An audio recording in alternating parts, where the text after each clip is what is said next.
Hello, everyone. Welcome to Droning On Live.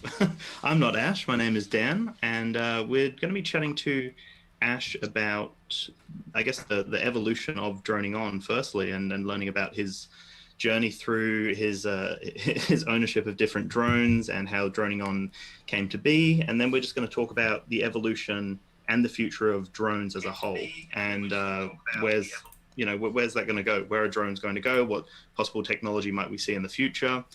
And yeah, just a general chat with everyone in the comments as well would be fantastic to learn about everyone else's kind of journey into drones, what got them interested in drones, and yeah, where they see themselves going in the coming months or years.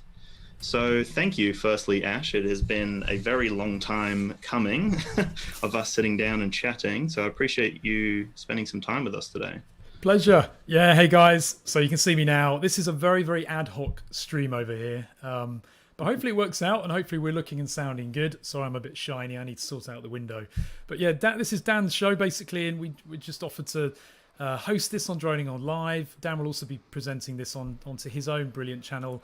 And also this is on behalf of their brilliant community over there in Australia, the Mavic Mini group. You might want to introduce a little bit more about that as well, Dan, but this is your show, so you take the Yeah, lead. for sure. Yeah. So for context for everyone else out there who's listening, we've got a very hyper niche group called Mavic Mini Australia, but we're open to really anyone joining the group.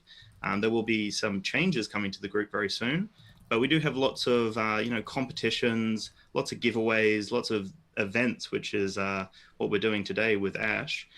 So we've got some really exciting things coming up on Mavic Mini Australia, and we're really just trying to create, I guess, a club, a drone club where people can feel welcome and comfortable and have open conversations without getting kind of shot down by the community. So we're really trying to open up conversations and allow everyone to ask the questions that they're burning to ask about their drone or about the rules or regulations or whatever it may be. So that's kind of what we're trying to foster over there, a really nice, friendly community, which so far it's been fantastic. So definitely join us if you want to learn more about drones in general, the Mavic Mini, join some competitions and giveaways. That'd be fantastic. Yeah, definitely. Mavic Mini is So, still one of my favourites. I haven't had much chance to fly it recently, but it is such a good little drone.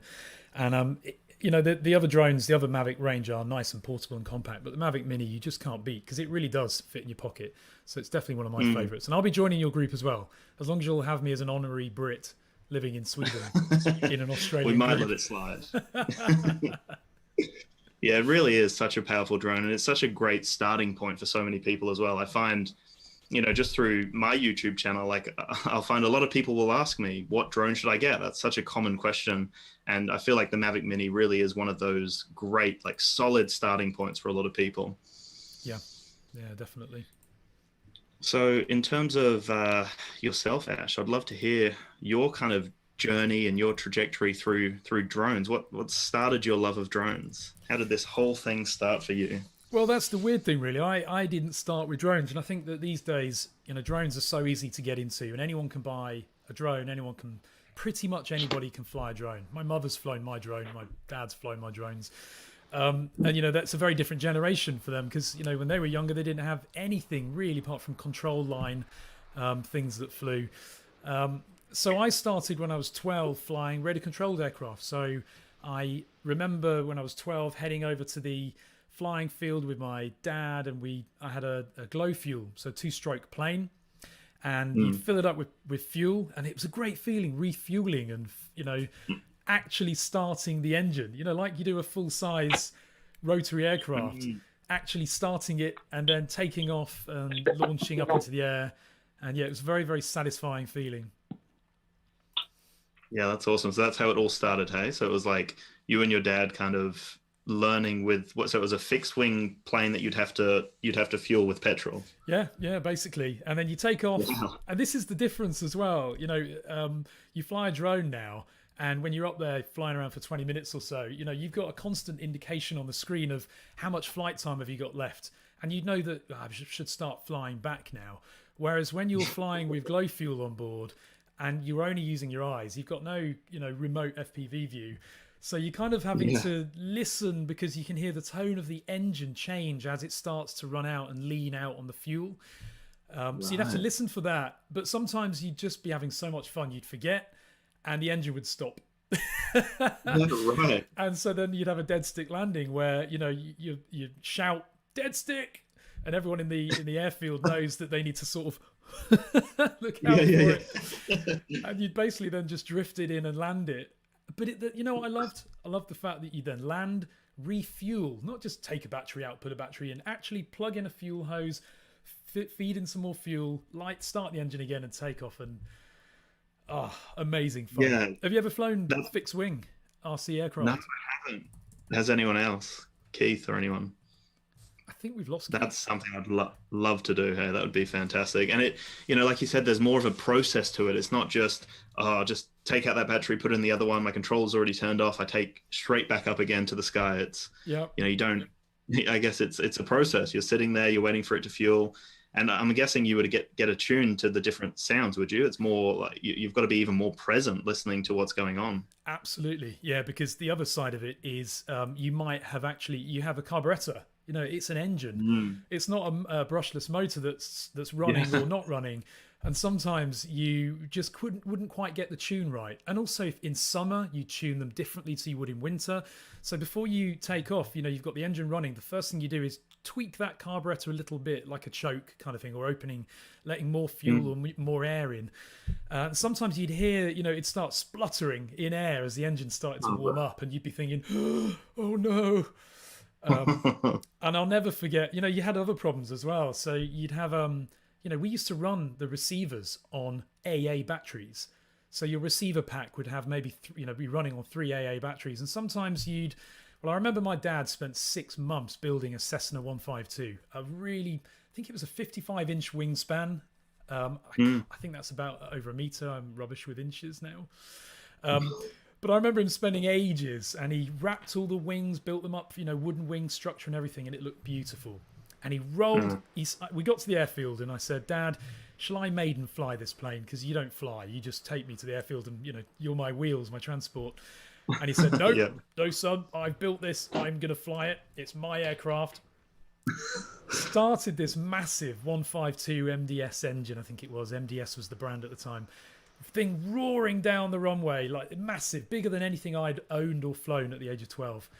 Took off, and it carried on, and it was looking really good. And I said to my dad, "Are you not going to bank now and turn around, because it's going to be out of visual sight soon? You're not going to be able to see it." "I'm trying, son. I'm trying."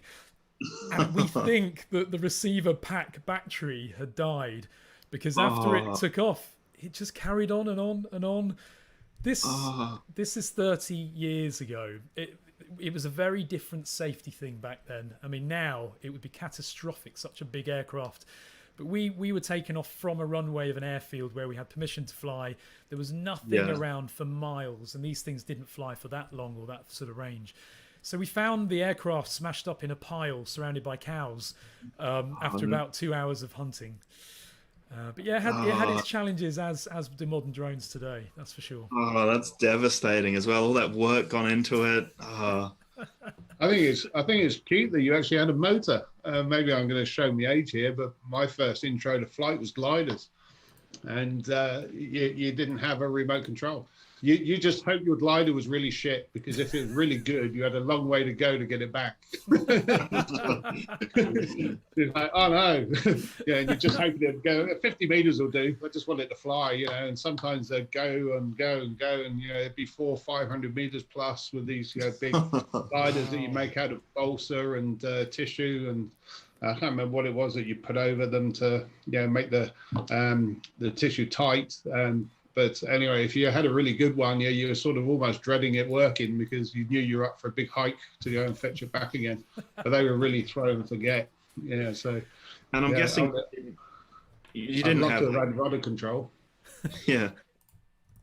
And what, they're sort of tracking as well, so you were just guessing where it could have gone. Is that right? Yeah. It could have gone anywhere. It's like throwing a paper plane. Yeah, it's like you just hope that it's in that general direction. Yeah. But did they ever land in one piece? Could you ever fly them more than once, or did it land and smash? Sometimes if you're lucky, if it landed in a grass field, you'd be good for another throw. But more often than not, they ended up in bushes or trees or something. Oh, wow. Yeah, right. And I can remember because the wings, because they were one long wing that went across the central body, and that used to be put on with elastic bands. So you'd always find it with the wing had flown off that direction, and the fuselage was over that direction, and you have to get more elastic bands out and try and fix the wings back on and give it another throw. That was the other problem with glow fuel. Yeah, we used to hold the fixed wings together with elastic bands. You'd put the wing on and then secure elastic bands diagonally over the top of it. But glow fuel used to rot anything that was made of rubber. It would just literally dissolve it. So you had to, sometimes you'd have to check your elastic bands before every day of flying because there wouldn't be any elastic band left. But the next step from then, I mean, it's good to start with this because, we're talking about the evolution of drones. This is where it all began. This is long before, the thing still common to all of this is the fact that you had a transmitter and a receiver. That's the persistent bit that's gone all the way through to modern drones now. I then got into helicopters and started flying helicopters, which absolutely loved. I had a Hirobo shuttle, was one of my first. Then that was a 30 size, and then I had can't remember the name of the bigger one, but I bought a 60 size helicopter. That thing was massive. It was taller than me from boom to cockpit front. And that was glow fuel as well. So when you started the engine and the sound of the rotors whirring up and blowing the glow fuel down just sounded lovely. I just got a call out, sorry, on YouTube. Tim Jackson just said, is this pre-recorded? No, hey, Tim, we're here, we're live. For everybody watching on YouTube, this is such an ad hoc stream. We just decided randomly to try and understand how OBS works and send it to YouTube. So thanks just to some of the guys, Tim, Rick, Sean, Birdseye, Drone Viral, everyone for joining. This is, really appreciate your support. And let us know if we can do anything to improve the quality of the stream. Hopefully we're looking and sounding okay. But back to you anyway, Dan. Yeah, cool. So then you went to the helicopters, and then, so when was this as well, just for a kind of a timeline? Like so you said you started at 12 with the fixed wings. And then when did you kind of go into the helicopters? So I flew fixed wing up until the point at which I left home, I think, because that was the point where I could actually afford a helicopter. They were really expensive in those days, mainly because of the engines. A brushless motor and a speed controller doesn't really cost a lot, but an actual two-stroke engine, they had quite a price tag to them, and keeping them running was a pain. And the challenge with the helicopter is that to fly a helicopter, you need to know how to auto-rotate, which is when, if the motor fails, the procedure to, a plane you can land and drift down. A helicopter will just drop unless you use something called auto-rotation, where you basically invert the pitch of the rotors, let it fall to spin up the rotors as it's falling, and then just as it's about to touch down, you reverse the pitch of the rotors to effectively generate lift. And I only had to do that once in my helicopter flying, but it was terrifying because the challenge with helicopters is that when you crash those, you crash them. It's hundreds and hundreds of dollars to fix every time you crash them. A bit like getting into FPV, but much more expensive with a helicopter. So was it a successful landing? Yeah, that one was. Yeah, but I smashed up pretty much every other helicopter just flying them regularly. So the time that I had to... the time that I really could have really smashed it up, I didn't. Every other time I smashed them up by accident. But I was probably about 18 by that point. Okay. So you've been in that space for a long time then. You've really kind of seen quite an evolution from fixed wings to helicopters. And then was your next purchase a drone then, or did you have something else after that? No, then got into gliders. I had a 10-foot glider, 10-foot wingspan glider, 10 feet in centimeters. I don't know, a lot, but this thing was gigantic, and it was powered as well. So rather than having to slope soar, I could actually take this thing to a field. Each wing barely fit in my car. They were so long, and this thing, when you basically use the motor to get it up into the air, and then cut the motor and just glide around. And if you did a dive bomb and a swoop up, the sound it made was just like lovely sound. That's, I think, as I got older, I needed to relax a bit more and chill out. I've actually got some old videos of these, and I'll try and find them on YouTube. But yeah, that gliding was great. And I tell you what, anybody now that loves drones, I still always go back to my gliders. I love them, and it's such a great way to chill. You know, it's a really relaxing experience, and you get a really long flight time as well, of course. Yeah, yeah. And what the modern gliders as well, do you have control over them? Like you said that some of them had like propellers, right? Or some form of motor? Yeah, so the one I had a brushless motor at the front, so we were getting on a bit now later. Brushless motors were still very expensive, and they were very heavy, and they but they produce so much more power than a brushed motor, and so that was really when we started to understand brushless motors. I remember looking at it and thinking, why the hell has it got 3 wires coming out of the back of it instead of 2? What happened to black and red? Now we've got 3 different colours. What's going on? But yeah, that's when it really started to get exciting, because you take off, and then as soon as you stopped the motor, stopped up in the air, the folding prop would fold back so that you had loads of aerodynamics, and that was just great fun. Right. Absolutely, yeah, that's loved cool. that. So did you say you're bringing up some videos? I'll try and find if I can. I'm not sure, and even if I can show. I don't know how I share. Is this working? Yeah, I think it is. We're very cool. new to OBS, I'm afraid, but I don't know if you can see on the stream. I think the guys on the stream can see this glider, but there you go. 10.5 feet wide, in fact. Wow. Oh my So God. this is your video here. Oh wow, that's so cool. This is mine. Oh, it was just, that was the maiden flight, by the way. Yeah, that's awesome. And that's that really got me interested in slope soaring. So you can see it's just lovely. You only had rudder and elevator control, no aileron, no flaps. So when you tried to land this thing, this was the landing. It did not want to go down. It was so aerodynamic and light. Oh wow. So trying to get it down on the ground, it didn't want to stop. It was born to glide. Exactly. Yeah, it's just absolutely loved that glider. I recommend that still to today. Anybody that wants to get into gliding, or anyone who wants to try an alternative type of flight, buy yourself a glider, because they're great fun. Yeah, that's awesome. That's so cool. So then when was your first drone purchase after that? My first drone purchase was a Hubsan X4. I think, as everybody's first drone purchase was. Yeah. And it's funny, I walked into an electronics shop the other day, and I saw their shelf stacked with X4s. And it's lovely to see it still for sale, because it's a great drone. You can crash it, smash it. Anybody watching now that wants to get into drones and you want something that's really quite robust, I still to this day recommend considering a Hubsan X4, because they are great and they're cheap. Yeah, and they're a great brand as well. They have a lot of aftermarket care as well with their parts, which is great. So if you do have any issues, they've got quite an extensive kind of range of propellers available and accessories and components, which is great. Because that was one of my early ones as well. Definitely. Yeah, they're really durable. What about you, Keith? What was your first drone? Yeah, pretty sure mine was a Hubsan as well. And I think it lasted about 8 minutes.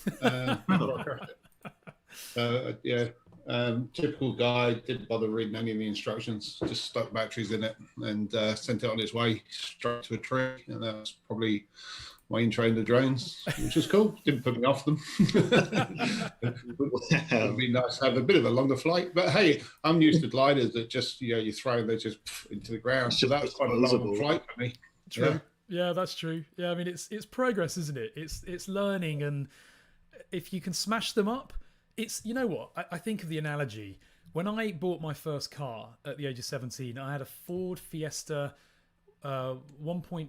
It was 1983, the car. And I remember that it was only when I rolled that car over that I realized I wasn't indestructible. I realized I wasn't a Formula One driver that didn't crash. I realized that I could actually hurt myself. And it's a bit like that with drones. It's, people are so overconfident when they buy their drone now, because they do so much for you. And I think you need to crash a drone, or maybe 2, a few times to realize that you need to fly them carefully. It's invaluable crashing them as much as it is flying them. Yeah, and I've brought this up a few times about the synergy with riding horses, and they say that you can't you're not a horse rider until you've fallen off about 20 times, and because other than that you're just sitting on it and the horse is taking you on its journey or whatever. But to be a really good rider, you literally have to fall off about a dozen times. I think drone flying is very similar. I think if you've never ever crashed a drone in years of flying drones, I don't think you're really flying them. You're just sort of, you're running through the controls and stuff, and you're playing it really safe. Yeah. But you've never taken it anywhere risky. You're not really pushing it to the limits. You're just sort of, running the controls, which is not quite the sort of same thing. So, yeah, I mean, there's been a few times where I've had a couple of close calls. There's been a few times where I've, hit a wall because I got too close. But I've learned from that, and I think unless you do sometimes, push yourself a little bit, you don't always get the benefit of that sort of experience. So when you actually need to be going somewhere that's a little bit more difficult, and that's when your anxiety starts kicking in and you start freaking out. True. Because you're just not used to it. Yeah. Yeah, it's easy to become complacent as a drone operator, to forget to check your props before you fly, to forget this and that. So yeah, you're absolutely valid point. Yeah, for sure. No, that's really good. And like in terms of starter drones, then do either of you have recommendations? You said the Hubsan 4. What are your thoughts on like the Tello as a starter drone, for example, like a practice drone? I mean, Tello is great. Tello is really, really good. But to be honest, if you want to really, really become a good drone operator, the first drone you should buy should be one without GPS, without optical flow positioning, without VPS system. It should be a drone that you actually have to fly, because otherwise you just become complacent. You think that all drones will hold their position when you let go of the control sticks. The reality is that every drone operator out there needs to be ready for ATI mode. They need to be ready for a loss of compass, a loss of GPS, because it will happen to you one day. It's in my drone flying throughout owning lots and lots of drones. It's only happened once to me where I've lost. I had an ATI failure. It went into ATI mode. I think the GPS or the compass, one or the other failed, and I remember it started to drift, and I thought, oh crap! And you have to manually pilot it, because when that happens, it won't hover in its position when you let go of the sticks. It will fly away, and all the flyaways that we hear about these days, the majority. You'll read the operator saying in a forum, "Oh, my drone flew away. It just didn't, it just went. I had no control of it." Well, that's because it went into ATI mode and you didn't know how to fly it back to yourself manually. And also, the other thing is return to home. I hate that feature, and I wish there wasn't actually. I can't really. I almost wish there wasn't a button for it on the controller. I wish it was there if in an emergency that the drone invokes itself, because I see and I read about far too many operators. Even a YouTuber that has a massive following uses return to home on almost every single flight to get his drone back. And that, quite frankly, just means you can't fly. You shouldn't be using return to home. If you can't navigate your drone back to yourself and land it yourself, then you shouldn't own a drone, really. And we've spoken about the default setting as well for return to home is normally 30 meters. So a lot of people don't look into that. And as we've mentioned on previous events, 30 meters, you could be hitting a tree at 30 meters, or you could be hitting a building at that height. Like you need to, if you are using return to home for whatever reason, need to change that setting. Otherwise, there's a high possibility you might hit something, which people don't seem to look into that setting or maybe know that there's a setting there for that. And yeah, you do notice a lot of people kind of rely on that. Also, there's when you see comments about hit the return to home, it didn't return to home, it just landed because they're like 30 meters away. I'm like, why are you returning to home from 30 meters away? Just turn it around and fly back. I mean, it's there. Yeah, exactly. You can go and grab it. Yeah. Yeah. I mean, there is an over-reliance on return to home. I mean, I don't use it at all. And so I'll either use my camera to get me back, or I'll use the map and fly back on the map. And so I don't actually use the return home button. I mean, it doesn't help if you've got no GPS, because the map's pretty much useless. But certainly, if you can turn the camera around, you should know where you are. Exactly. So, it shouldn't be too hard to get you back. And then, once you get within a reasonable distance, you can hear it.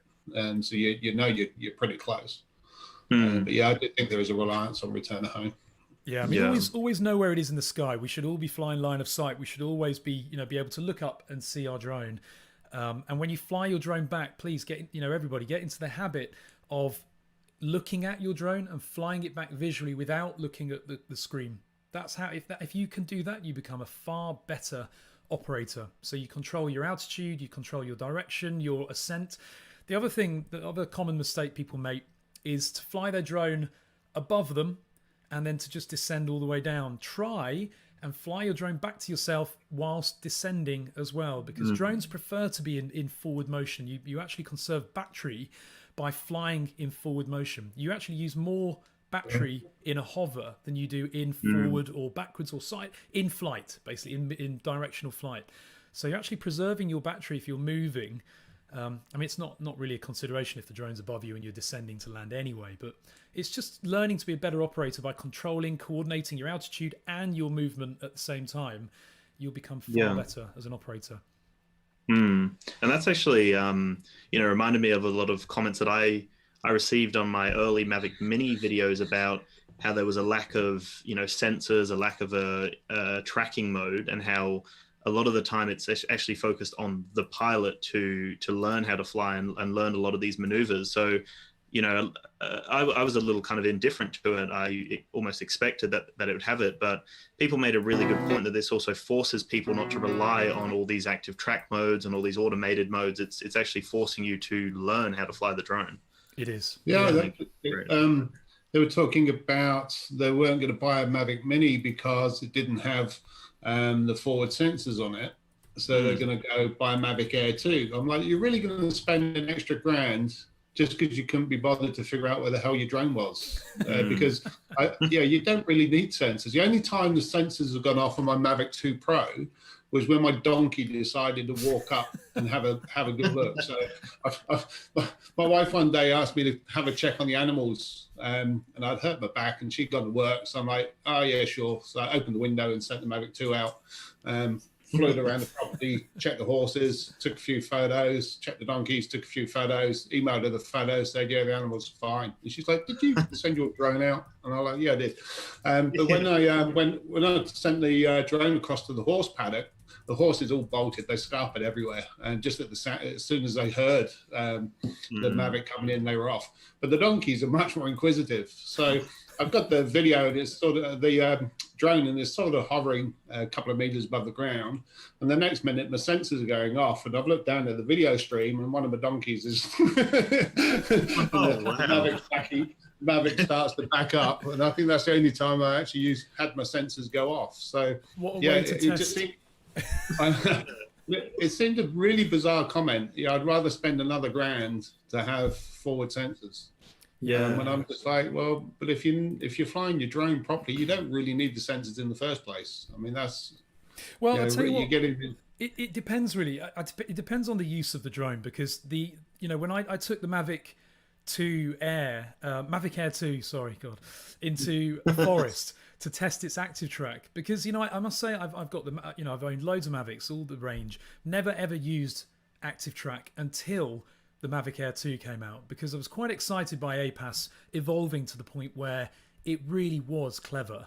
And I must say that's where the limitations of the lack of side sensing on the Mavic Air 2 really shone, because it's lack of upward as well, because it nearly crashed into a tree, whereas the Mavic 2 wouldn't have done that, because it had its side sensing and its upward sensing. So it depends on your use of the drone, but if you're never going to be using active track, then you don't need any sensing, literally, as long as you're a competent operator. You are right. I actually had to send mine into a very enclosed building a couple of months back, and I switched it, rather than using the Mavic Mini, I switched across to the Mavic 2 for that reason, because I had to drop it almost down the chimney, so it was about a 600 mil by 600 mil. I had to drop it down in and then fly it through. So that's when the sensors are handy. Yeah. And the only problem is sometimes the sensors become problematic, because then they start pushing you away, and then you sort of, sensors going off all over the place. True. So Mm. That's true. I've got a couple of videos. The only thing is, I think the people watching on your stream, Dan, wouldn't be able to see the videos I'm showing, but you maybe could edit those in later for the stream. Uh, yeah, yeah, So if I, yeah, happy if I just show a couple of these. yeah. That's fine. Yeah, yeah. I think they'll make you laugh. I mean, this really shows how much we've evolved now with FPV. This was back in 2013, so 7 years ago. No, actually, sorry, 2008. Oh, that could have been when the camera reset. I don't know. But anyway, a long time ago. And this was Yeah. this was strapping a little camera, a digital camera, onto the front of a dual motor jet that I loved flying. Now these things, Whoa. you had no time to think when you were flying these. Genuinely, they were so rapid. And this is all line of sight. There was no FPV feed. I literally had to land it to look at the footage. But this is, you can see how far you can see line of sight, because I'm flying this only by eyes. And it was quite a windy day as well. But this was all we had back then. I had a 5-minute flight before I had to land it again.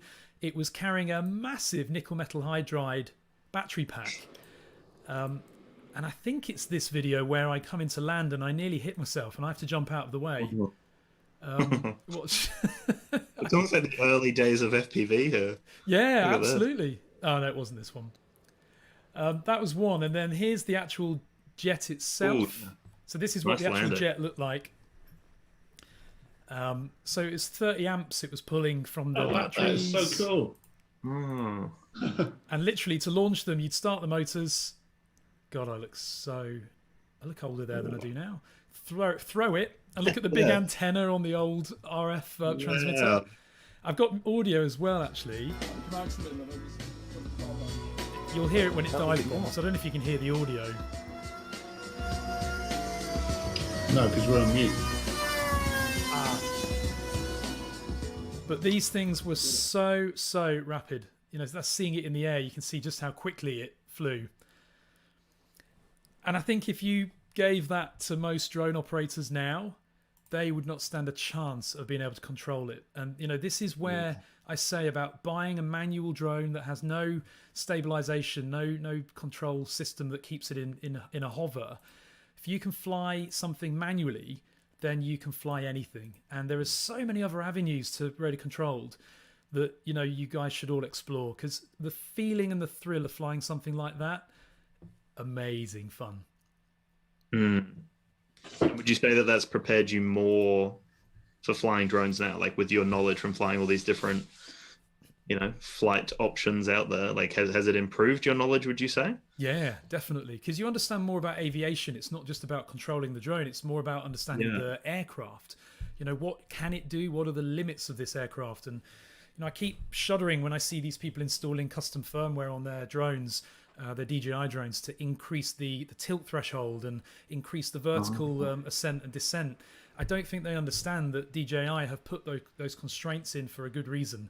Because when you start to tilt a quad beyond a certain point, you're reducing its ability to maintain altitude, and that means that ultimately you're going to fly the drone in a way that it's not really meant to be flown. And that's fine if you know what you're doing, but for those people just flashing it and not really understanding the aerodynamics, it's definitely a risk. Yeah. And do you have any more, like you mentioned that, starting out with the drone without GPS and kind of all these safety options inbuilt, where it's just hovers and it holds its position and it's just almost like you don't have to think about it. Besides, obviously, your recommendation of maybe starting with something where you really have to learn how to control something without any system in place. Do you have any other kind of recommendations for people wanting to start out with any sort of flight options that are out there, like whether it is FPV or the fixed wings or the gliders or drones? Well, Do you have any other thing that stands out? As soon as you run the Australia Mavic Mini group, I have to say this, don't I? Mavic Mini, because it is just a brilliant little aircraft. And this one came to me from DJI, so it's an ex-demo one actually. Yeah. But it's been bashed about. It's hard wearing. I mean, the video that I put live where I flew this thing in a hotel, shows just how capable this drone is. I don't know if you've seen that video. No, I don't think so. But I took the drone. Basically, it was right in the middle of COVID, and I just thought it's time to do something a little bit different with this Mavic Mini and see what it can do. And so I was actually working from a hotel one day, and I just thought, let's see what this thing is really capable of. You know, let's see how much I can push it. And so I flew it in a hotel. I got permission from the hotel. The hotel was closed at the time, so there was nobody in the restaurant or in any of the public areas. And I put together this video, which I've given the, hotels have really suffered through this pandemic. And so I've given them full 4K footage to use for their marketing, no charge, because they need as much as they can get. I mean, you could never get a Mavic Air 2 through that gap. That little gap, yeah. Not a chance. That's nice. And it's was that the only take? Did you crap? No, that was the only take. There was one take there, and I impressed myself. I don't know how, but this is all Mavic Mini. This is all pretty much video straight from the drone as well. I didn't have to really apply any color grading to any of this. And I just think it's such a great drone because, if I was doing this with the Mavic 2 or the Mavic Air, I would not be comfortable flying it in a hotel that I didn't own, a very prestigious hotel. I love this shot. I was really pleased with this flying through. That's a cool shot. Yeah, flying through these big ball things. It was a bit tricky on the way back because after I'd flown through them once, I decided to turn around and fly back. But because of the air draft, they started to wobble. Yeah, they would have done. But the staff loved watching it. They'd never seen anybody fly a drone indoors. And you imagine for this kind of thing could be really good for a hotel that's struggling with business because of COVID. This could go viral, and I hope that they do something with the footage because it'd be lovely to see them making the most of it, really. The one where you went, this one there, where you went through the light bulbs, that's a really nice shot. Yeah, that's really cool. It's a bit dreamy, isn't it? Yeah, that's good. Yeah, really cool. This is quite cool as well, through some tables. And this really is invaluable, isn't it? Invaluable marketing for them. It is, and all with this little drone. Yeah. It's incredible, really. I love this little drone. It's absolutely brilliant. It's my go-to drone. So even though I've got a Mavic 2, I still prefer the Mini. I pull the Mini out more than I ever pull out the Mavic 2 at the moment. Yeah, I must say I do. But you know what? The other side of it is that when you've flown the Mini for a while, or you've flown the Mavic Air for a while, flying the Mavic 2 after flying these little drones feels like such an honor. Like it feels like going from flying a Cessna to stepping into a Dreamliner. It just feels there's something really special about it. That's great. But I gave them all of the footage, and this was the closing shot of it as well, which they've got a lovely big rug in the hotel, and I thought that'd be a nice vertical ascent straight upwards. Yeah. It really does enable so many options with the Mavic Mini, doesn't it? Like so many industries could benefit. Like imagine the real estate industry in general. Like some of those shots you get would be fantastic. Definitely. Yeah, I mean and this is what I'm seeing now in FPV. In a few years ago, it was all about shots for commercial TV content on the drone. A fixed GPS type drone, but now it's all about the FPV shots, bringing these shots swooshing in and flying around, and they're so cinematic. And I'm into FPV as well. I've got a few of them over there on the wall so that I can just grab them and go out and fly. But it's making me. Sorry, go on. What's that one in the middle you've got with the cage around it? This is one that was sent to me, and I never actually didn't review it. It's a Xiaomi. I'm yet to review it. Let me just grab it. It's a Xiaomi folding drone. It's quite an unusual one, actually. I love the look of it. It's got a tiltable gimbal on there as well, just a one-axis little tilting gimbal. But it's folding like that. Oh, that's cool. So it's quite a cool design. That it's also unusual in that the props are actually on the underside. The downside of that is that if you hand catch it in flight, ouch. So it's Right, of course. nice idea, but it needed cages underneath as well, rather than just yeah. So it's quite bizarre.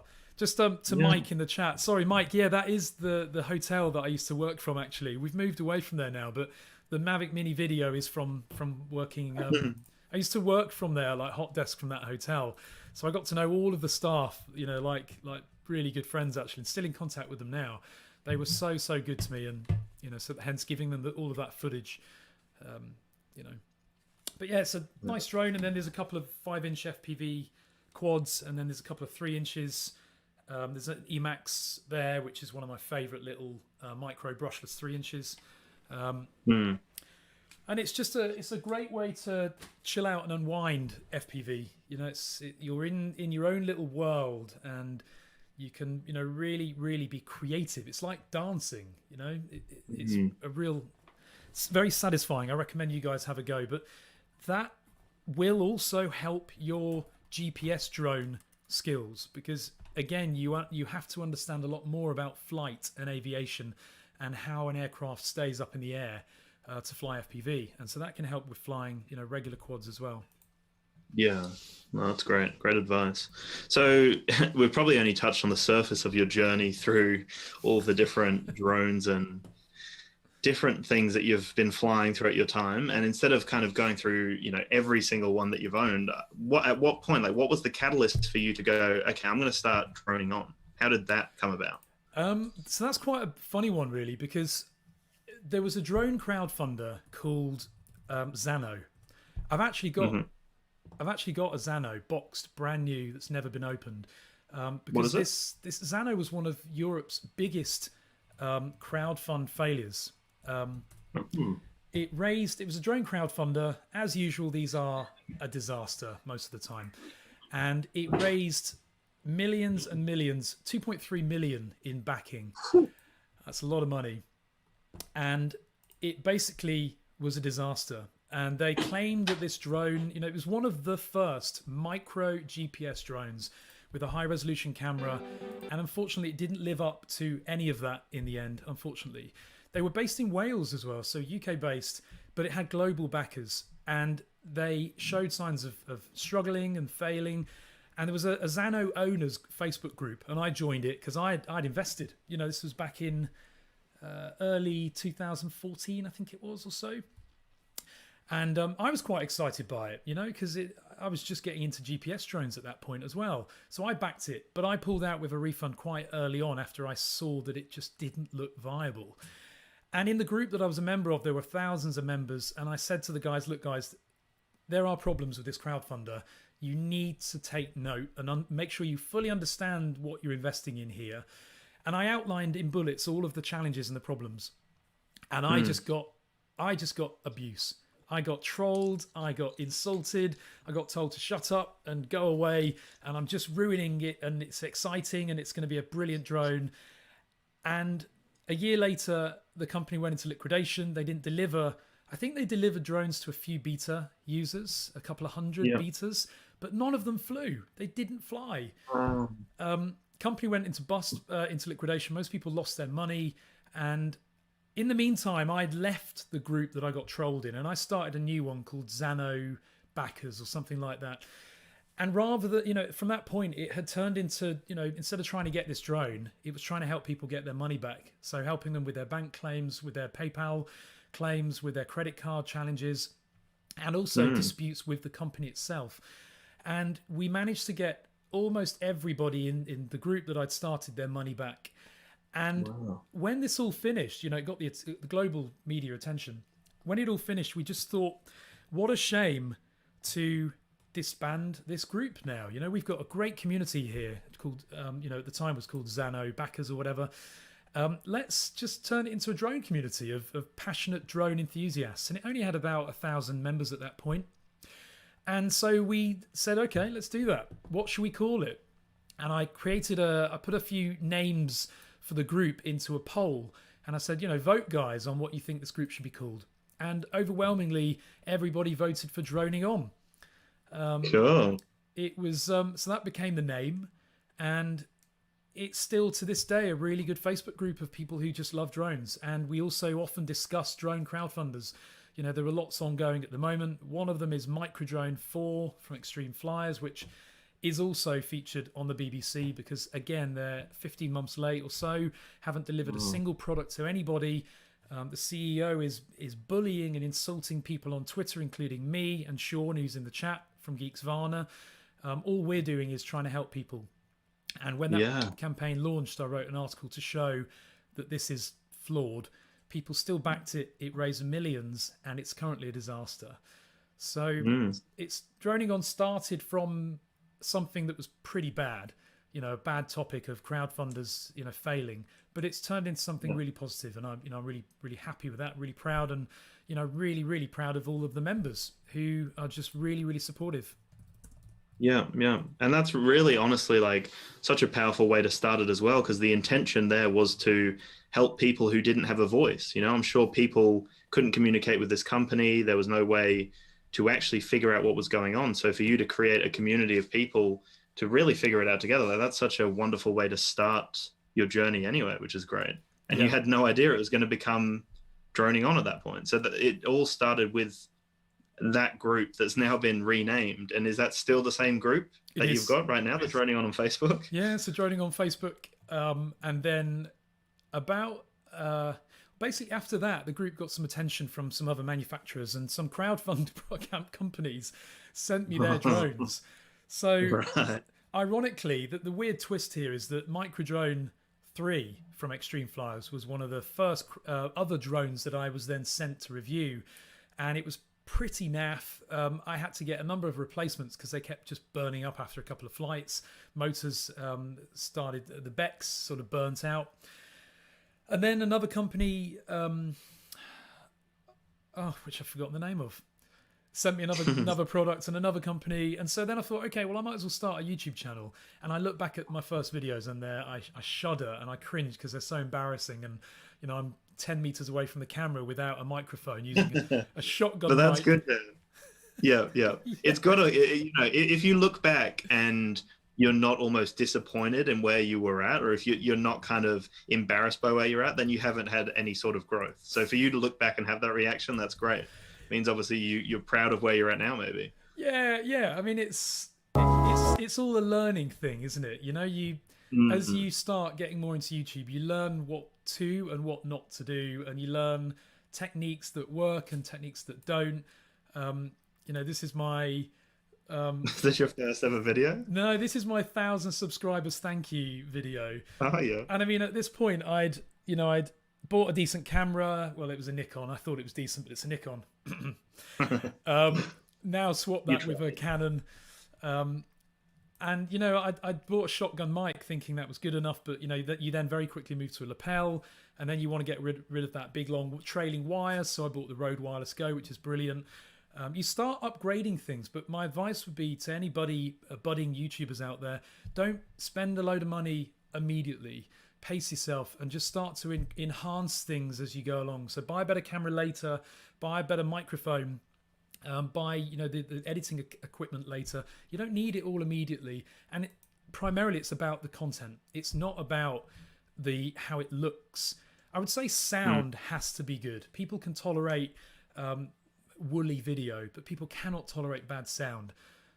Yes. You know, even when I watch back my first videos, I can't tolerate the sound in those early videos, and I wouldn't watch it. So get that right first. And all you need to do is spend £30, $50, whatever, on a decent lapel clip-on mic. And back in those days, I used to plug that clip-on mic into my phone. And then what I'd do is, in edit, align the two audio between my camera and the clip-on mic, and then merge them in the editing process. But, you know, then I discovered that actually I could plug that clip-on mic straight into the camera. Duh.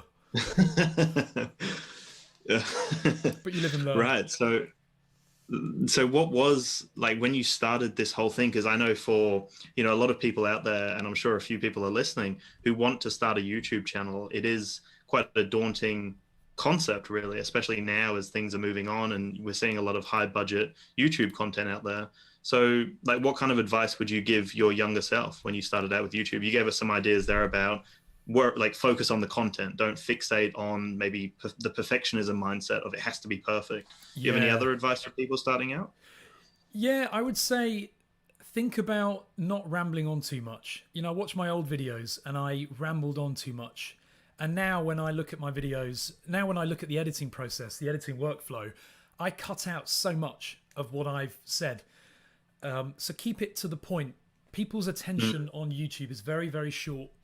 And you'll find that videos over 5 minutes are probably too long. Try and keep your videos to 5 minutes in length, because that generally is people's tolerance in watching content. And if you're producing a tutorial, get straight to the point. Don't spend the first minute of the video trying to get them to subscribe. I don't even ask people to subscribe, I don't think, these days in my videos, because if they like your content, they will anyway. Asking them just wastes content time. And I watch my early videos now, and I used to spend maybe 30 seconds to a minute saying, if you like this channel, please subscribe, go and have a look at Instagram, look at Twitter, look at the Facebook group, blah, blah, blah. Just shut up, Ash, present the content. Because when someone searches, how do I fix this? How do I do this? They don't want you rambling on about just subscribe to my content, subscribe, subscribe, subscribe. They just want to know how to achieve whatever they've searched for. So I've changed that massively in recent videos. Other than that, try not to just be a talking head. Always mix in some video, mix in some static image, mix in some footage from flying your drone. Try and keep it interesting, because if your video is entirely this shot, then I will bore my viewer. And it's when you start to change little things like that that you notice your subs climbing, your views climbing. You've got it right. I mean, I remember when I had 10,000 subs, I had a number of channels that were my go-to channels that I always used to look at for how I want my channel to look. And yours, Dan, was one of mine. I always used to watch your content. I remember commenting early on your videos, years ago. And I remember thinking, I love that guy's channel and I want mine to look like that one day. Wow, that's amazing. I've told you this before, and I wish there was a way to find someone's lifelong comments on your channel, because you'd see some of mine from years ago, before drones. That's amazing. So yeah. So would you say that that's another recommendation, maybe like having people that you can look up to, or content that you can maybe aspire to create without obviously comparing to someone else, but almost encourage you or inspire you? Like, did you find that helpful in the early days? Absolutely. Yeah. I mean, don't have a list of channels that you admire. You like the way they present the content. You like the way they deliver the content, and use them as a reference, but don't copy them. I see too many new YouTubers trying to be somebody else.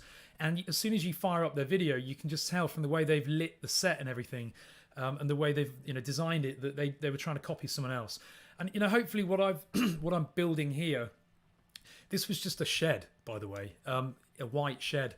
What I'm doing is trying to create a creative space in here where I'm working, but also for my day job, but also it's a space where I can create and edit my content. And so I want it to be a little bit different, and I'm trying to make it look a bit different. So hopefully it does look a little bit different. The camera will never be in the same place. I want it to be very dynamic and use all the parts of this. So that's the other thing. My old videos, I used to sit in the kitchen, terrible for audio, worst acoustics you can get.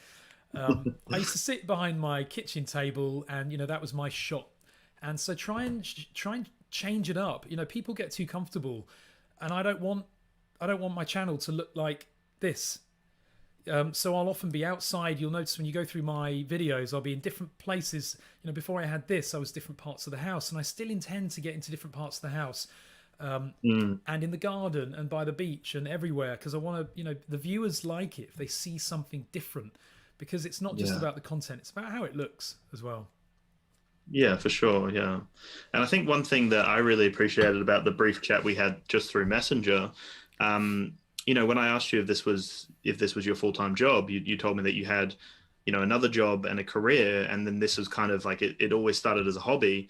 And, that really resonated with me, because I think a lot of people I talk to, and early on when I started YouTube, the thought process, a lot of people kind of come, like the conclusion they come to is, oh, are you doing this to try to make a living out of it, or are you doing this with the intention to make money? And I think that can lose its special moment. You know, if you're really fixated on the financial gains, it's hard to kind of blend that creative outlet with focusing heavily on making it a business. So for me, like, I was really good to hear that from you, because I know, you know, when I came into this, I did it as a creative outlet, a way to connect with people, a way to kind of have my own voice and start a community. But, you know, it's, even to this day, it's like, it's still a hobby. I still just enjoy it for what it is. And I don't know whether that feeling, that beautiful kind of essence you have, whether that would be lost, or if that would kind of change if it became a business. I agree. Yeah, I used to scuba dive many years ago. Oh, yeah. My instructors were so passionate about scuba, but then their business started to take off, and they started to just really lose that passion for it. And I think the same can happen with drones. If you start making it a business, and if, you know, with YouTube as well, once you start depending on it for money, the drivers that you have for creating content change dramatically.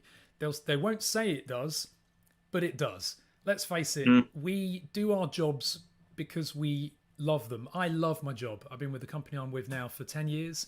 That's the longest I've ever been with any employer. I'm normally a year here, you know, and a year with the next, and a year with the next. But I love my job. I'm really passionate about it. If I got bored of that job, I would start to lose my passion for it. And with YouTube, you know, I think if you start doing it as a career, you're very, very rapidly going to stop having that passion and love for it. So for me, I will never go full-time on YouTube, because I've got family, I've got work, and you need a balance between that. And being full-time on YouTube, it has a lot of demand. I mean, don't get me wrong, if I had 1 million subscribers, you know, I'd be a millionaire. That would be nice. Yeah. But it's not all about the money, and there are too many YouTubers out there who are about the money. And I hate this new trend of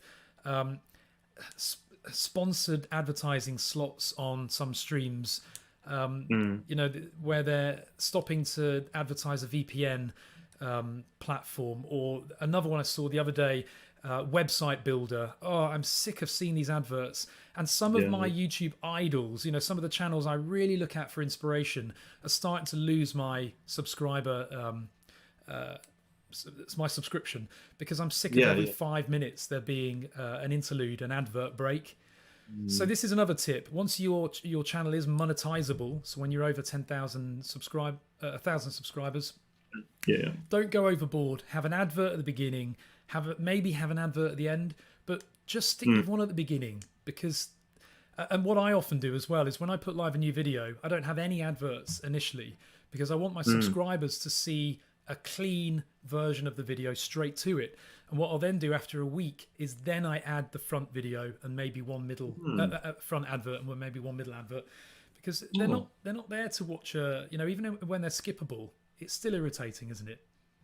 Yeah, no, that's a really cool idea, man. I didn't know you did that. Is that something you've been doing for a while? No, and these are tips you pick up from other YouTubers as well. I saw that, I can't remember who I saw this tip from, but I thought it was a great idea, and I enjoy watching their videos without an advert at the beginning.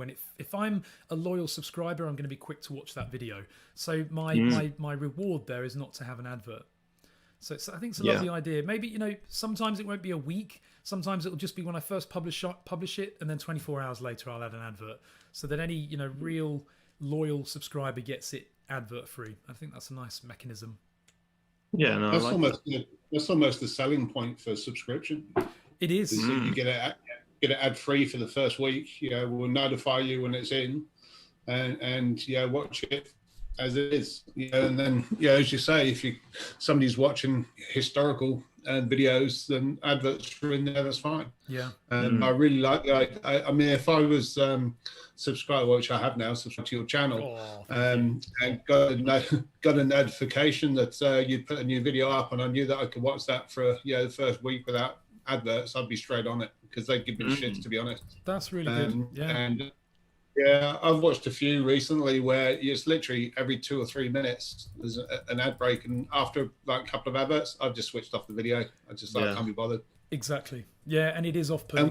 worse when it's the same bloody advert. So that it's not even a rotation of adverts. It'd be the same advert 3 or 4 times in a row, and I'm just like, yeah, this is too much like Channel 7. Yeah, yeah, exactly. These Yeah. website builder ones, everyone seems to be using them. Squarespace, Yeah. that's the one. Squarespace. I remember the name of it because of their bloody adverts, and that's sad Yeah. because I don't remember the video.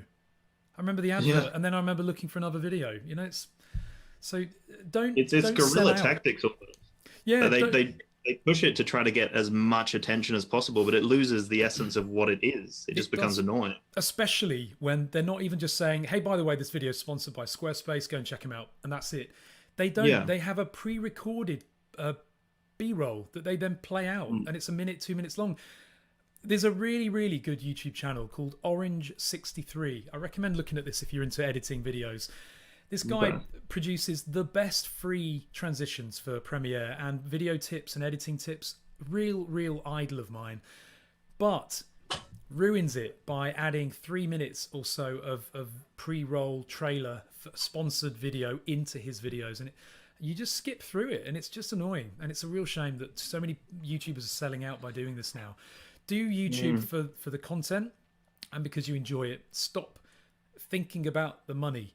You know, it's not about the money, it's about enjoying it. And I'm having a break from YouTube at the moment because I've moved house. We've just done a massive house move in Sweden, and so I'm pausing content production for a bit, but I'm doing. I can't wait to get back because I love it.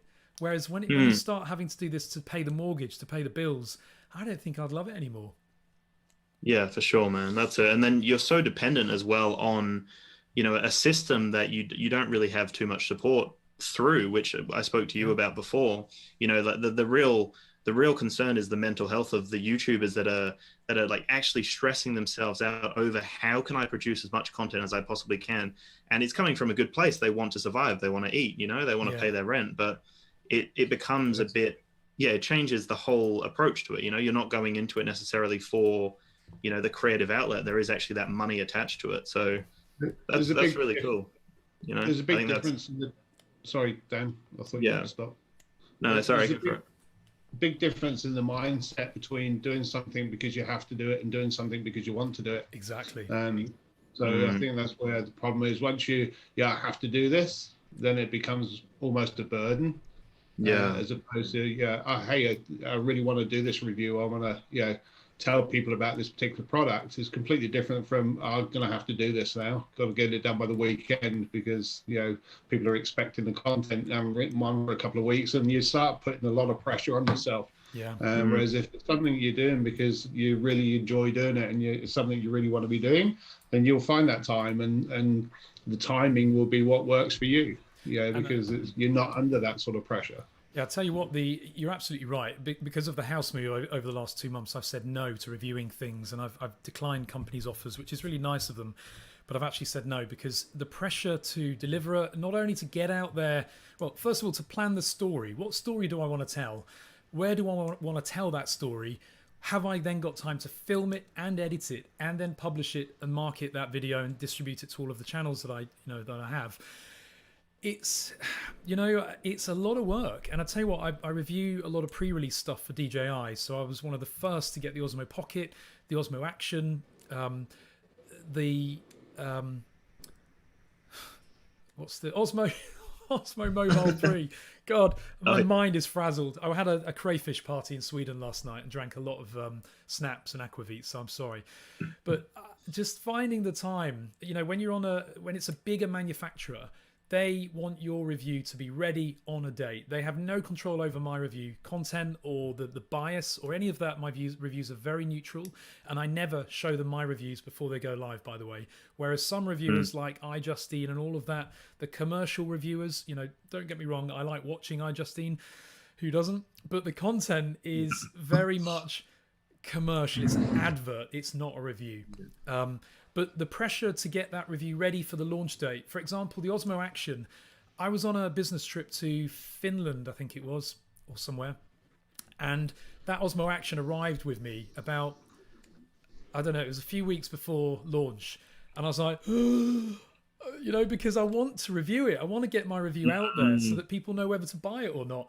And I remember I took it with me to Finland. It was absolutely freezing, and I was there. You know, luckily I was in a hotel by some water, so I was dunking it, tying it onto a long bit of string, dunking it in the water, doing everything I could, running with it. You know, in my suit and wearing my trousers.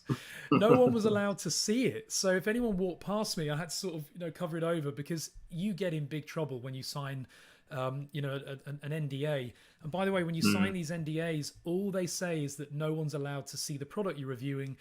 You're not allowed to talk about it with anybody. They don't say that your review must be positive or must be negative. You know, not that they'd say that, but there's a lot of misconceptions. Yeah, but that's good to clear up. Yeah, that is absolutely. good to clear up, because I think a lot of people think that because they received a review unit, they have to say a particular thing. But like you said, it's not the case. No, and if it was the case, if they wanted that, I'm sure that's something, because, you know, I've had people reach out and try to get me to say a particular thing, and they're the ones I blatantly refuse. I agree with you. I don't like the idea of the company getting to see the video before it goes live. So then they get that final say. They can cut it again. They can tell me what to do. You know, that takes away the creative control, and it becomes more of an advertisement then. It is an advert. Yeah. I mean, as soon as the manufacturer has control over your content, you're not in control of it anymore, and therefore it's not really your content. And I'll never ever let that be the position. And I remember rendering out that the Osmo Pocket as well. You know, I had that a long time before launch, and I gave them lots of feedback, and we went through lots of firmware and software iterations with that to get it right. And I remember editing out that as quickly as I could, because just as I was about to finish my review set, they released a new bloody app. So then my review, you know, is kind of irrelevant before it's even live, and it needs to be relevant for launch. So I had to reshoot a lot of that with the new app. And I remember editing it, and the video was like almost 20 minutes long. And I remember rendering it out and thinking, I really need to sleep because I've got work in the morning. And it was like maybe 2 or 3 in the morning. And then Premiere crashed. So right at maybe 97%, it must have hit a transition that the renderer didn't like. So I had to start it rendering again. But, you know, you're under a lot of pressure. And that's why I've reduced the number of product reviews I do now, because I just found I didn't enjoy it. And, you know, Banggood would send me stuff. I remember one video I shot where I showed the pile of stuff that I hadn't opened yet, and it was in my spare room. And I'm not kidding, there were about 8 or 9 boxes of products from Banggood, GearBest, HobbyWow, DJI, PGY Tech, Freewell. I just don't. I say no now to all of them, because I'm not reviewing any more budget crappy drones, because they waste people's money, a lot of them, and I just haven't got time. I don't enjoy it, so I say no now. And, you know, most of the reviewers of those products are doing it for affiliate income, and I hold my hands up. I did it for affiliate income as well. I was honest with my reviews, however, not many are.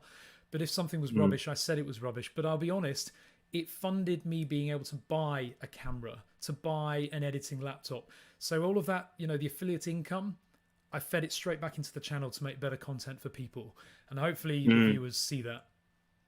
Yeah, no, that's great, man. So there's a lot in there. Like I resonate a lot with that message of, you know, you get a lot of products sent through, and it becomes almost this cloud in your physical space, but also in your mental space. And I found myself accepting too many products and then feeling like it was a burden on me, that I had to figure out something to do. And it lost a little bit of that, you know, that love that I had for it, because I was saying yes to so many. So like, I really resonate with that. And that's great that you've recognized that. I think, you know, for a lot of people, if they are in their tech review space, it's really exciting. You know, the first time someone goes, I'll send you something for free, like, that's so exciting. But if you really kind of take a step back and recognize, you know, they have an agenda to this. Like, they're getting free advertisement and exposure out of you. You're putting in a lot of work. So in terms of the return on investment of your time, you know, it just becomes something you have to weigh that up sometimes. If you're not enjoying it as well, like I find myself, you know, I'm very selective as well. And if I accept a product, which I have, you know, in the past couple of months back, I accepted a few, and then, you know, I just didn't really feel like I wanted to do it. And sometimes I don't do the review because I have control over that. But yeah, no, I think that's really good to hear, man. And it is, you know, I've often thought about turning this channel into more of a tech channel. I'm putting the webcam there, by the way, so that your viewers can see that's cool. the video as well. But This video, I don't think people realize the time it takes to shoot and edit a video. This was for the Osmo Action. This video is 19 minutes long. I'm not kidding. The amount of footage, all shot in 4K as well, yeah, 4K, was gigantic, absolutely gigantic. And this is in Finland, I think, where I took it, testing EIS. You have to test every single feature of that product. And then you've got to do things like, split screen to show a real comparison on and off against the Osmo Pocket. So I had two products with me, two lots of footage, having to then also plan the story, how, what I'm going to show, when am I going to show it, all of that. It's such an amount of time. And so, to be honest, when you get a new drone for review, you've then got to think about, well, I need a shot on the ground, I need a shot in the air looking at it, I need a shot from the drone, and it really becomes, I mean, the one I'm really proud of actually is the Mavic 2 APAS. I don't know if you've seen this review that I did, but this one I was so pleased with, because it was the first time I'd ever used Adobe Premiere's multi-camera editing mode, and it meant that I shot this entire video by myself. And for anyone else out there wanting to make YouTube footage, use Adobe Premiere's multi-camera, because I had three cameras. I had the drone, I had a Canon that I was holding, not a Nikon. I had the Mavic Air's onboard footage, and I had all three, and I had a screen recorder on the app going at the same time. Now, normally, before I discovered Adobe Premiere's multi-camera, which I'd never used before, I would have had to have edited all of this myself by just dragging timelines. You know what it's like. It's a headache. Yeah. It's a nightmare. Whereas it's a puzzle. It is. But you know what? Multi-camera in a Premiere makes it like a game, because what you do is drag all three clips onto your timeline. You turn them into a multi-camera, and then all you do is hit play. And as the video's playing on your Premiere timeline, you press buttons on your keyboard, 1, 2, 3, 4, 5, 6, if you've got other cameras. And then what that does is flick between the cameras, so you become a live cameraman. That's awesome. So that's how I edited this. So this is the Mavic Air's shot now that the viewers can see. The viewers on YouTube can just see the actual end video. And then I decided, I then wanted to show the trees I'm about to come through. So I hit the Canon to show what the hell is this Mavic Air 2 about to do. And then I show the app. So again, I'm flicking between them so the users can see the app shot. And if you decide you've edited it wrong, you just wind the video back, press play again, and then re-edit by pressing 1, 2, and 3. It's absolutely brilliant fun. And it meant that I could film all of this myself, which is, I love this shot. This really shows how clever the APAS system is. Flying through these trees all by itself. Wow, yeah. And the end of this, I then start to run. So really test it. Oh, come on, YouTube. It's probably because we're streaming as well. Ad. Here we go. Advert. Sorry, folks. Well, it's a few weeks old now. Here we go. So running through the forest, carrying a heavy tripod and a heavy Canon, and it's following me, and I'm not even looking at the drone. But look at that. That's amazing. This is almost that shows you a lot of evolution, right? It does, doesn't it? Yeah, my Mavic 2 couldn't do that. I was actually gonna. This is the funny thing, really. I was actually gonna film a Mavic 2 APAS comparison, and Mavic 2 didn't even get through the first entry into that forest. So I thought, I'm not even going to bother. That'll be a short video.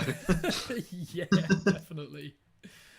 Well, so it would actually just stop, would it? It would stop the... Yeah, wouldn't go through. I mean, ultimately it could have, but I think DJI decided that, from a safety perspective, they've massively limited the capabilities of the Mavic 2. There's no reason why the Mavic 2 could not be upgraded to APAS 3. I personally think it's got as much processing power on board that it needs to do it, but they've limited it. And as per DJI's evolution, if they stick APAS 3 on the Mavic 2, people will say, why should I buy the Mavic Air 2? Which is a shame. Exactly.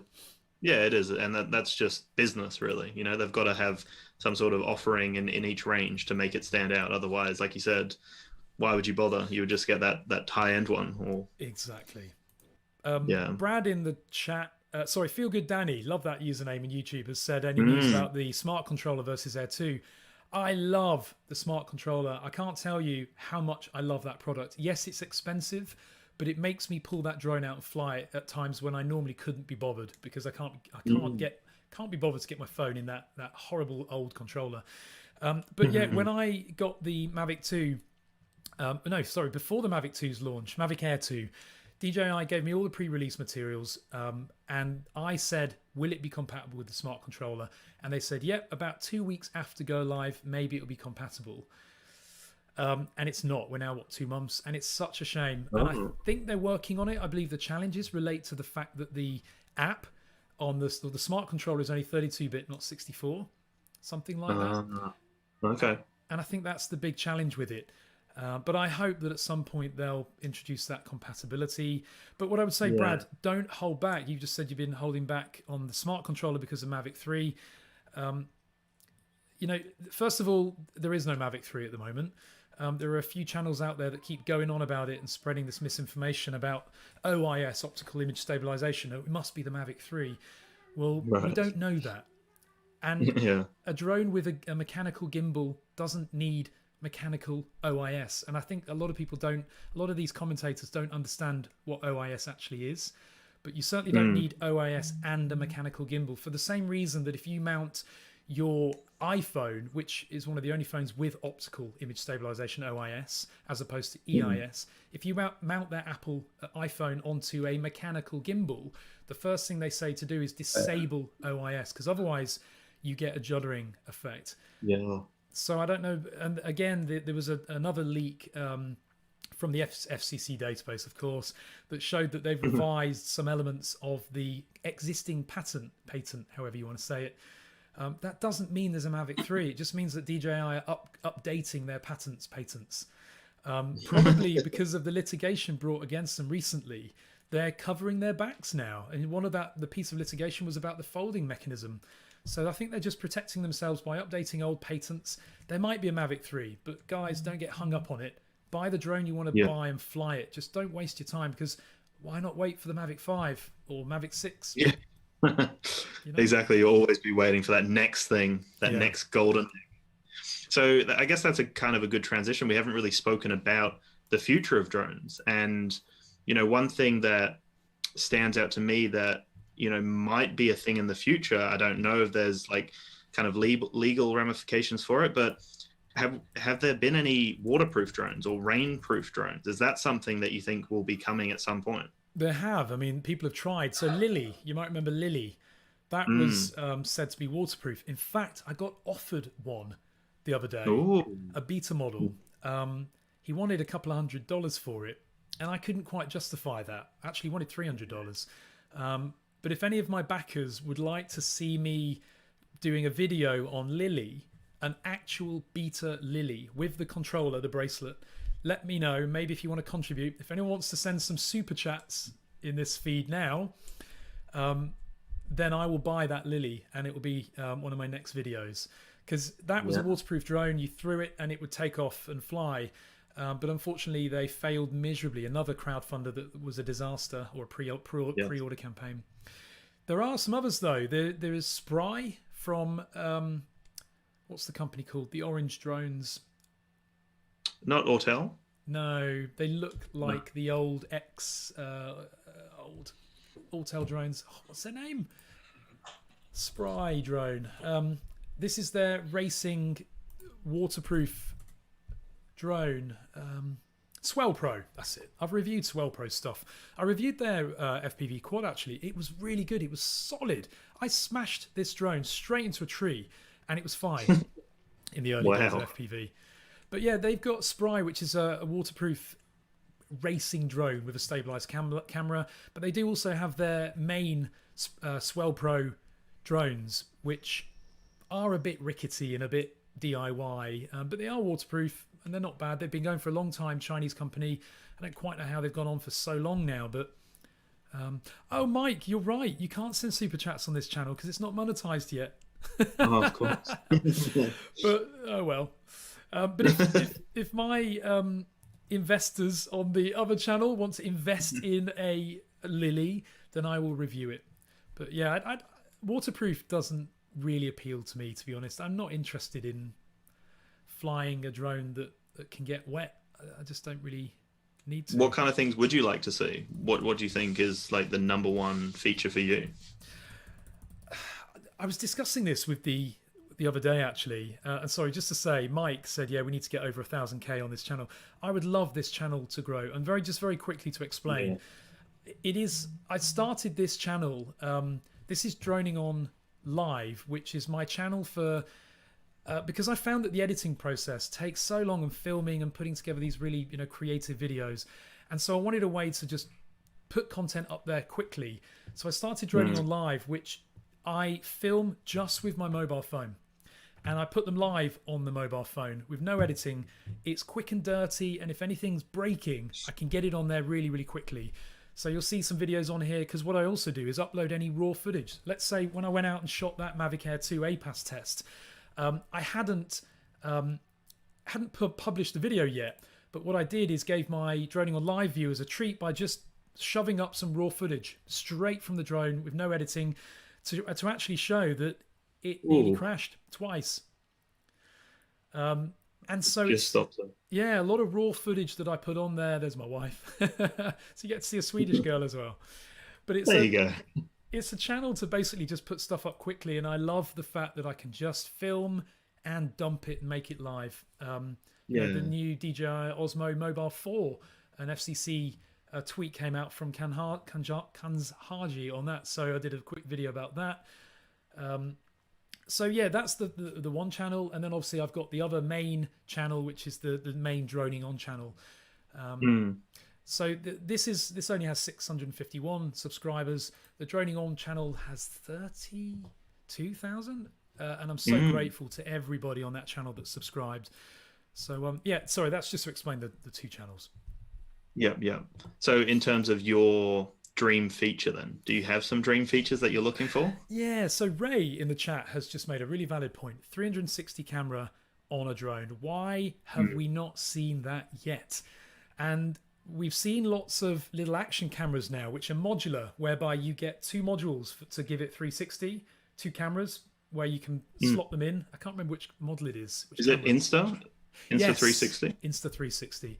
So they could easily do it by, sticking one of those on top of the drone and the underside, and build it in a way that the props don't get in the way, so that somehow we end up with a beautiful, maybe doing as Skydio do, with multiple cameras around the drone, so that ultimately you can build a 360-degree image. That would be nice. To be honest, besides that, I have everything that I want in the Mavic Air 2. I really do. And people keep saying, when's the Mavic 3 out? I want the Mavic 3, I want the Mavic 3. Why do you want the Mavic 3? We've got over 30 minutes of flight time, 4K, 60 frames a second, which most people don't understand why they need 60 frames a second. They just want it. We've got it in a compact form factor. It fits in that tiny little carry bag. I don't need anything else.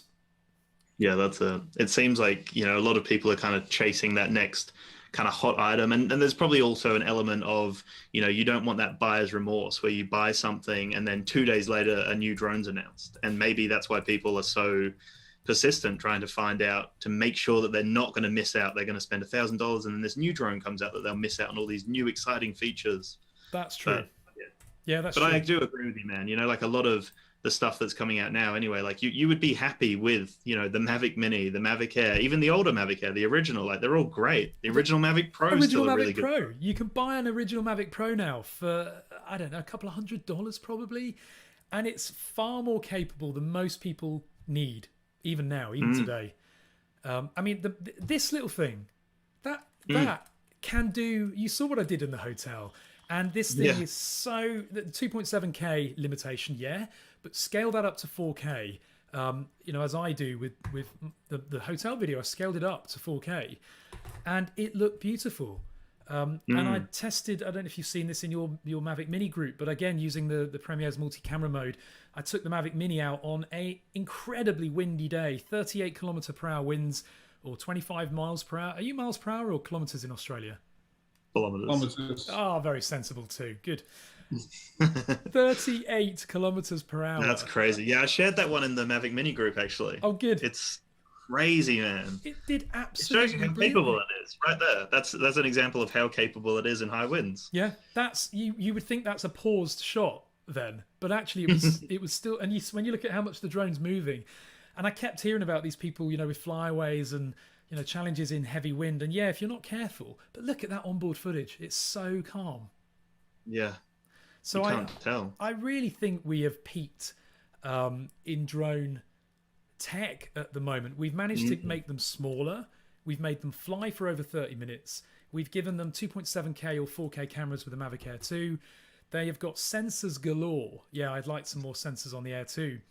But to be honest, if I was buying a new drone now, having flown the Mini, the original Mavic Pro, the Mavic 2 Pro, the Mavic Air 2, I've got an Anafi here. Anafi, however you want to pronounce it, is a lovely drone. I really enjoy that drone. I would buy today the Mavic 2 Pro, personally. Okay. Have you used the Mavic 2 Zoom? I haven't. I'm not interested in zooming in when I can crop my 4K footage from the Mavic 2 Pro, and I can understand that the benefit of being able to zoom into an object instead of flying close to it. I'm bored of dolly zoom. That's way overdone. So I have no need for a zoom. And the Anafi has a zoom, but I've never used it. Yeah, fair enough.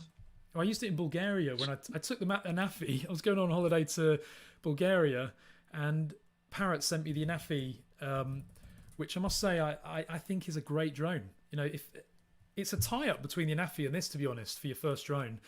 Really? This is smaller. Yeah, the Anafi is absolutely brilliant, and the transmitter on the Anafi is lovely. Sorry, what is it that you like so much about the Anafi? It's portable. It's very, very light. It's not under 250 grams, unfortunately, but it's very, very capable. It's 4K.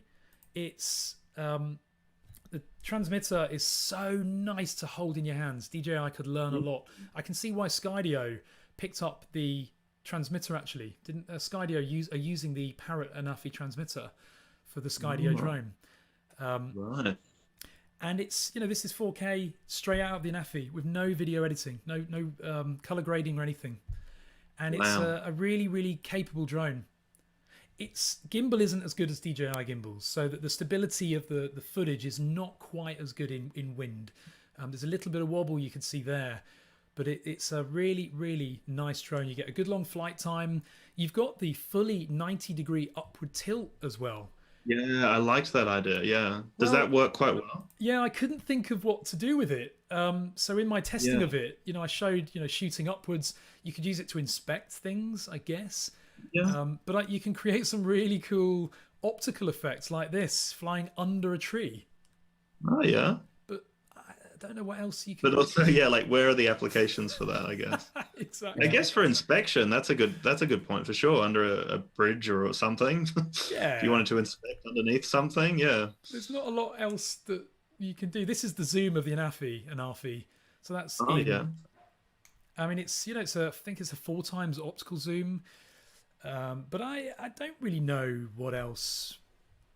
Not really sure. Hey, Drone Viral. Hey, Aussie Tech in the chat as well. And just say, hey, Brad as well. Thanks you guys for joining. Because that was something I was thinking the other day, have drones kind of peaked? Like similar to how smartphones, they're now adding just more cameras, more power to them, but they're not really wowing too many people. Like, have drones hit that point, do we think? Yeah, I mean, I remember the time when you always wanted to have the next mobile phone. So I've had pretty much every Samsung Galaxy since they started. I've still got most of them, actually. In fact, my Galaxy S3 I still use for when I paraglide. And I've got that. That's my cockpit computer. So I've got it on my lap so I can see, where I am navigating. S3 still works. But you knew that with the Samsungs, every year the new one was out and it did so much more. So you changed to the next, the S4, the S5, S6. But I bought the S8 and the S9 came out, but my S8 still worked brilliantly. The battery still held brilliantly. Features weren't any different, really. The camera was the same sensor, I think, so I didn't upgrade to it. The S10 came out. The only reason I bought the S10 is because I smashed the screen of my S8, and it was cheaper to get an upgraded phone than to change the screen on it. But we're now on the Samsung 20 S20 now, the new S20. Yeah. I don't need it. So I think drones have almost hit the point where we had to upgrade.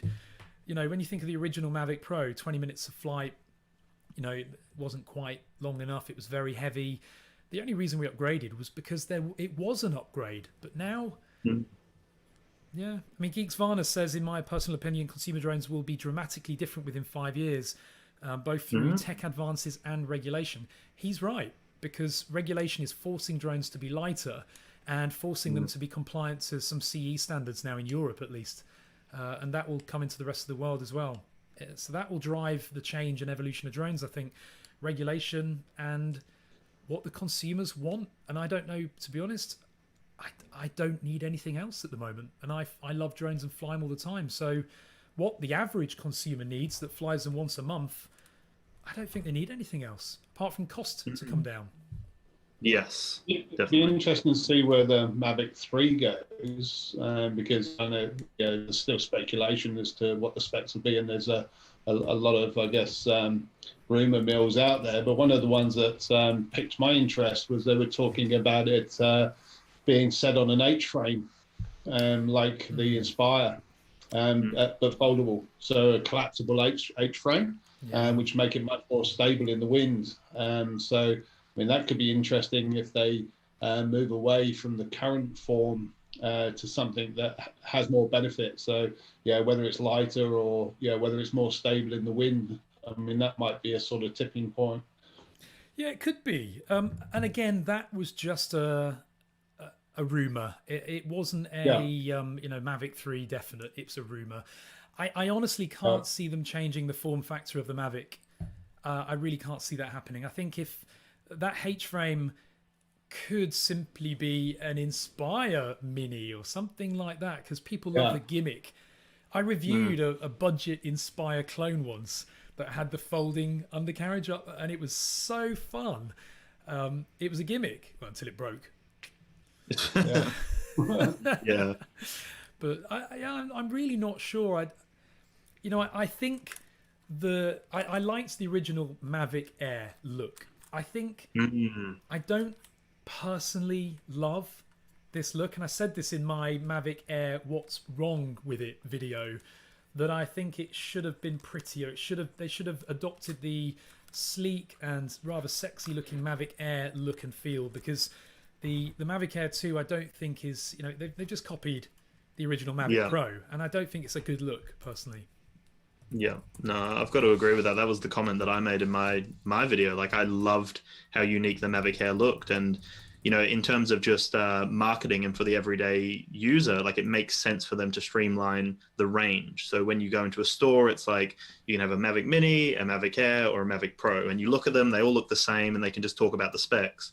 But the Mavic Air had that unique, stealthy, kind of sexy look to it, and then it just disappeared. It's now they all look the same. You could have sat the original Mavic Air on the bridge of the Starship Enterprise, and it would have fitted right in. It just looked cool, didn't it? But this just looks a little bit like an egg carton. I don't like the look of the Mavic range at the moment. I think they could be far prettier. But they're functional, aren't they? And they've obviously deemed this to be aerodynamic. Although, maybe. Yeah, cool. Well, I know that we've been going for a while. I don't want to hold you up for too long. So just kind of wrapping this out, are there any last thoughts or anything we've missed or anything you'd like to clear up or anything before we kind of end it? I think there's one thing I would say. There's a lot of, we talked about my roots in flying and aviation and stuff like that. And there's one topic that I'm very, very keen on, which is aviation and safety. And I joined a stream the other day with good old Bruce from XJet. And he's very drones own the sky, aircraft don't. And I completely disagree with that view. And, I think for everyone watching, we have to remember that we are guests in the sky. And the people that are up there in person, the aircraft, the manned aircraft, commercial or private, they are up there and their lives are at risk. I'm not saying a drone will take down an aircraft, but it will cause significant damage to an aircraft. So regardless of whether it will take an aircraft or a helicopter, plane or a helicopter out of the sky, that's kind of irrelevant. I don't want to ever see a drone operator causing £100,000 worth of damage to a light aircraft or a jet, because that will be globally in the press and media, and it brings us all into disrepute, and it tarnishes us all.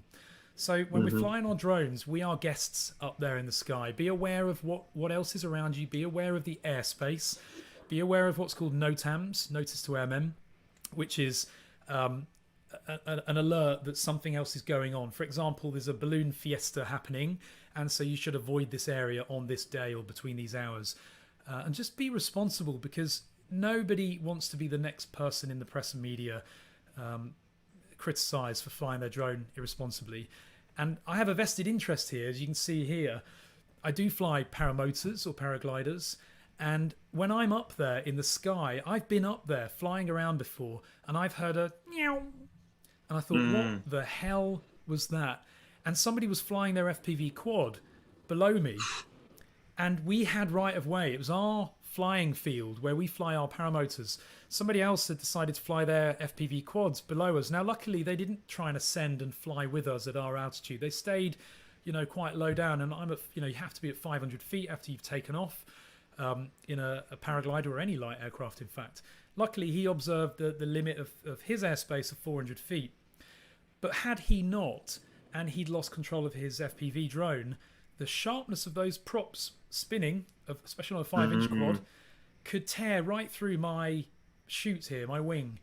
And, it's terrifying. So I've got a vested interest having, being up there and flying, that people are flying responsibly, and that, we've all got that we need to make sure that we're all careful when we're flying.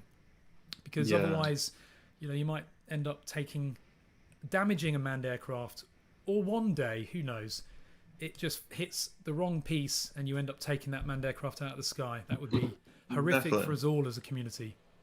Yes, exactly right. No, that's a really good point for sure.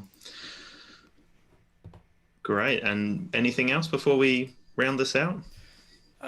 No, just that this is our first proper stream on DroningON Live. So thank you, Dan, for, hosting a great show and for giving us an excuse to rapidly set this up, not really knowing what we're doing, but at least we know Zoom works really well. This is Zoom, by the way, guys, and we're using Zoom through OBS into YouTube, and it's worked very smoothly. So, and also for my viewers, please go and subscribe to Dan's YouTube channel, Dan's Tube TV on YouTube.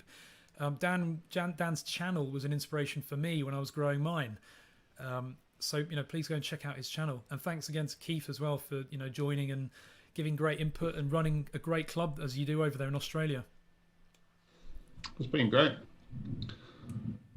Cool. Appreciate your time, man. Thank you so much. It's been great to actually finally chat to you and actually have this opportunity. It's been such a build up down and chat to you. So hopefully we can still, connect.